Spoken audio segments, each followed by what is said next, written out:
Welcome to CMD news. నా పేరు కామాక్షి. ముందుగా నేటి వార్తా విశేషాలు. ముందుగా మీడియా మిత్రులకి అందరికీ నమస్కారాలు. పెద్దలకి ఈ విషయం దారిని పోయేదాన్ని భుజానికి వేసినట్టుగా ఇది మహాలక్ష్మ వారు ఊరు గ్రామ దేవత. ప్రతి ఒక్కరూ గుడికి వచ్చి దండం పెట్టుకునేవాళ్ళు.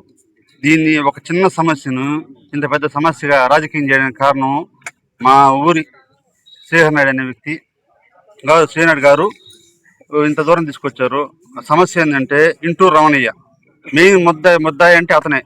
ఆ ముద్దాయి చేసిన పని ఏంటంటే ఎవరికి తెలియకుండా గుట్టుకు సప్పుడు కాకుండా పాత కమిటీని రద్దు చేసి గతంలో ఉన్న నంబూరి వాళ్ళు, పునుమోళ్ళు, పునూరోళ్ళు అనే పేర్లు కొన్ని తొలగించి వాళ్ళ కమ్యూనిటీకి సంబంధించిన పేర్లు 7 పేర్లను చేర్చుకొని మిగతా కమ్యూనిటీ లేకుండా చేసి మా మామ వాళ్ళు అయిన ఏదో కొద్ది పేర్లు లాస్ట్ చివరిలో 2 పేర్లు ఇది సలహాదారులుగా, ఇది ఉచితంగా సలహాదారులుగా చేసి పెట్టి పైన మాత్రం 7 పేర్లు కమ్యూనిటీ వేసుకున్నారు.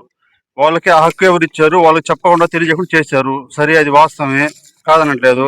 తర్వాత పసుపులేడు సుధాకర్కి తరపున ఓట్లు ఇచ్చింది నువ్వు కాదా? ఒడ్డులో ఓట్లు 300 ఓట్లు ఉంటే ఈ రోజున లెక్కేసుకోండి మీరే, ఎవరు సాక్ష్యాలు అవసరం లేదు. 300 ఓట్లకు గాను 100 ఓట్లు వైసీపీకి, 100 ఓట్లు టీడీపీకి, 100 ఓట్లు పసుపు నీవు కాదా? నీవు కష్టపడింది ఏంది? గతంలో 14వ వార్డు 860 ఓట్లు మెజార్టీ, ఇది మొత్తం 3 బూతుల మీద. ఈ రోజున టీడీపీ మెజార్టీ ఎలా వచ్చింది అనుకుంటున్నావు? నువ్వు పక్కన పెట్టిన వాళ్ళు వచ్చేది వాస్తవానికి. గతంలో మా మామ వాళ్ళంతా నంబూరు వాళ్ళు పార్టీ సంబంధించిన వాళ్ళు. నీ పెత్తనం చూడలేక, నీ వ్యవహారం నచ్చక విడిపోయిన వాళ్ళు తప్పితే ఈ రోజుకి తెలుగుదేశం పార్టీ వాళ్ళే వాళ్ళు ఊళ్ళో ఎవరినని చెప్తారు. దాని గురించి ఎమ్మెల్యే గారు ఇచ్చారు, 1 కోటి రూపాయలు ఫండ్ ఇచ్చారు. ఆయన గౌరవ కనీస బాధ్యత మీకు ఉందా లేదని అడుగుతాను నేను. కనీస బాధ్యత 1 కోటి రూపాయలు లెటర్ ఇస్తే మీరు ఫండ్ చేసుకుంది వాస్తవా కాదా? ఈ రోజున పబ్లిసిటీ పాంప్లెట్లో ఆయన పేరు లేకుండా తొలగించారు. అంటే ఆయన గౌరవం లేదా? ఆయన చంద్రబాబు వ్యక్తి కాదా? ఆయన ఎమ్మెల్యే గారు నియోజకవర్గం మొత్తానికి 30 లక్షల ఓట్ల మెజార్టీతో గెలిచిన వ్యక్తి. మీకు ఎందుకు అంత చిన్న చూపు అని అడుగుతున్నాను. మీ మాట్లాడాలా? మీ ముందు చదువులు పెట్టుకోవాలి. ఎమ్మెల్యే గారు ఎంతవరకు సబబు అంటారు? మీకు పని కావాల్సింటే చేపించుకోవాలి, నయాన పైన చేపించుకోవాలి. కానీ ఈ రకంగా మాట్లాడడం పద్ధతి కాదు. వాస్తవాన్ని తెలుసుకోవాలి. ప్రజలు కూడా అందరూ తెలుసుకుంటున్నారు, ఏమి ఇబ్బంది లేదు ఎటువంటిగా. తర్వాత మేము అడిగిందల్లా ఒకటే, గుడిలో చేరి అందరూ మా మీటింగ్ పెట్టుకున్నప్పుడు, కమ్యూనిటీ పెట్టుకున్నప్పుడు మా పేర్లు 2 పాతవి తీయకుండా 2 మాత్రమే చేర్చండి అని చెప్పి మేము అడిగాం. దానికి కూడా నచ్చలేదు వాళ్ళకి. అది ఏ ఉద్దేశం తీసుకోవాలో మాకు అర్థం కాలేదు, వాళ్ళకి అర్థం కాలేదు. ఆ విషయం ఈ ఎమ్మెల్యే దగ్గర మేమందరం పోయి కలవగా ఆయన మమ్మల్ని నడిచాడు వాస్తవానికి. ఇందువల్ల ఇన్ని రోజులు మీరేం చేస్తున్నారు, వాళ్ళు ఇంత పనులు చేస్తున్నారు, మీరు ఎందుకు చేయలేదు, మీరు ఎందుకు అడగలేదు అని చెప్పి అడిగాడు. అడిగినాక ఆయన ఏం చెప్పాడు, దేవాదాయ ఫోన్ చేశాడు. వాస్తవమే, ఆయన చెప్పింది వాస్తవమే, చేశాడు. ఎంతవరకు అడిగాడంటే ఇదేంటి పరిస్థితి, ఎంతవరకు ఎవరిని అడిగేశారు, ఏంటి నా వివరాలు చెప్పని అడిగాడు. మమ్మల్ని కూడా చెప్పాడు, మీరు ఎట్లా చేస్తారు, ఏ విషయం చేస్తారు, మీరు ఎందుకు గమ్మున్నారు అని చెప్పి అడిగారు. అంతవరకు బాగానే ఉంది. కానీ ఇదేదో మాకు రెడ్లు కమ్యూనిటీ మొత్తానికి ఆయన ఏదో చేసినట్టుగా మేమేదో పరాయి దేశ వ్యక్తులుగా మాట్లాడడం కరెక్ట్ కాదు. ఈ రోజున మేమందరం పోయిన తర్వాత రకరకాల పొగాళ్ళు పుట్టించారు. ఎందుకోసము తెలియదు. మరి ఎందుకు గుడి ఆపడానికి అవసరం ఏముంది మాకు? మేము ఆపమని మేము చెప్పామా? అది ఎమ్మెల్యే గారు చెప్పారా? మీ ఇష్ట ప్రకారం మీరు డేట్లు వేసుకొని, మీ ఇష్ట ప్రకారం మీరు బోర్డు ఫ్లెక్సీలు అంటించుకొని, మీ ఇష్ట ప్రకారం మీరే రద్దు చేసామని చెప్పి మీరే కొనసాగిస్తే అది ఎంతవరకు కరెక్ట్ అనుకుంటారు? 2 పేర్లు అయ్యా, 7 పేర్లు మీ చేసిన సాక్ష్యాలతో సహా మా దగ్గర 7 పేర్లు మీ చేస్తున్నాయి. ఎందువల్ల ఇవ్వాల్సి వచ్చింది? 2 పేర్లు మా వేయకూడదా? ఈ లాస్ట్ ఇయర్స్ అవసరం ఏమొచ్చింది? అంటే నీ కమ్యూనిటీ వేసుకో పర్లేదు అంటే మాకు విలువ లేదా? ఊళ్ళో లెక్క లేదా?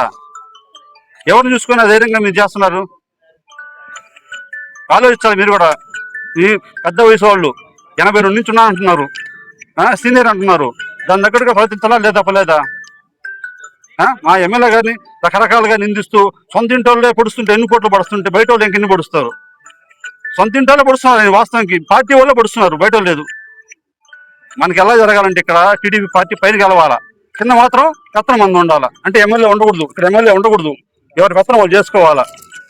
అంతేనా? ఇంకేమన్నా అంటే నీకు నచ్చినట్టు నువ్వు చేసుకుంటా ఉండొచ్చు, వాళ్ళు నచ్చిన వాళ్ళు చేసుకుంటా ఉండొచ్చు. పైన మాత్రం సీఎం గెలవాలా, అధికారం ఉండాలి మనకి. అదే హోదాలో మాట్లాడుతున్నారు. కొంచెం ఎమ్మెల్యే గౌరవం ఇచ్చి ఆయన అభివృద్ధి చేస్తున్నాడు పక్క, అది వదిలేసి ఎంతసేపు ఎన్ని కోట్లు పడిచే విధంగా మనం ప్రవర్తిస్తుంటే కరెక్ట్ కాదని కోరుకుంటున్నాం. అందరికీ నమస్కారం.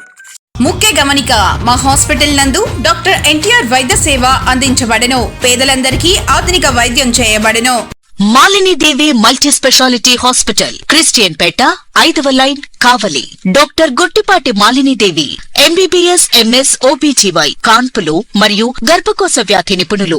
మాలిని దేవి మల్టీ స్పెషాలిటీ హాస్పిటల్ నందు అందించు వైద్య సేవలు: సాధారణ కాన్పులు, సిజేరియన్లు, లాప్రోస్కోపిక్ ద్వారా గర్భసంచికి సంబంధించిన ఆపరేషన్లు, ట్యూబెక్టమీ, పిల్లలు లేకుండా operation, high risk pregnancy, ectopic pregnancy మరియు గర్భసంచి నీటి బుడగలు, గర్భసంచి జారిన ఆపరేషన్లు, రొమ్ముగడ్డలకు చికిత్స, నెలసరి ఇబ్బందులకు చికిత్స, మెనోపాజ్ సమస్యలకు చికిత్స చేయబడును. స్త్రీలకు సంబంధించిన అన్ని సమస్యలకు చికిత్స చేయబడును. Doctor Battina Narendra Babu MBBS MS general and laparoscopic surgeon. Laparoscopic ద్వారా అపెండిసెక్టమీ, 24 గంటల కడుపు నొప్పికి చికిత్స, హెర్నియా మరియు పిత్తాశయంలో రాళ్లు తీయబడను.